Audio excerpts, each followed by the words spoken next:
Welcome to Kenton's videos. Enjoy the video. In this video, I will explain how to make sugar cookies from scratch without baking soda. First, let's gather our simple ingredients. You'll need 3 cups of all-purpose flour, 1½ cups of granulated sugar, and 1 cup of unsalted butter, softened.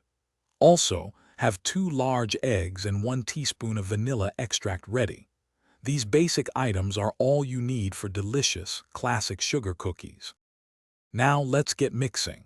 In a large bowl, cream together your softened butter and granulated sugar until light and fluffy. Next, beat in the 2 eggs one at a time, followed by the vanilla extract. Gradually add the flour, mixing until just combined and a soft dough forms. This dough needs to chill for at least 1 hour in the refrigerator. This step is crucial for perfect cookie shape. Once your dough is nicely chilled, it's time to roll it out. Lightly flour your work surface and rolling pin. Roll the dough to about 1/4 inch thick.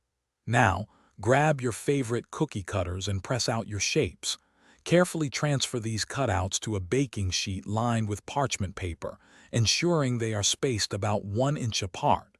This prevents them from sticking together. Bake your cookies in the preheated oven for 8 to 10 minutes, or until the edges are just lightly golden. Once baked, let them cool on the baking sheet for a few minutes before transferring them to a wire rack to cool completely. This ensures they firm up nicely. For more great recipes and stories, check out the link in the description for the new Kindle Paperwhite and other deals. Finally, decorate your cooled cookies with your favorite icing or sprinkles for a festive finish. Thanks for watching. Consider subscribing if we helped you.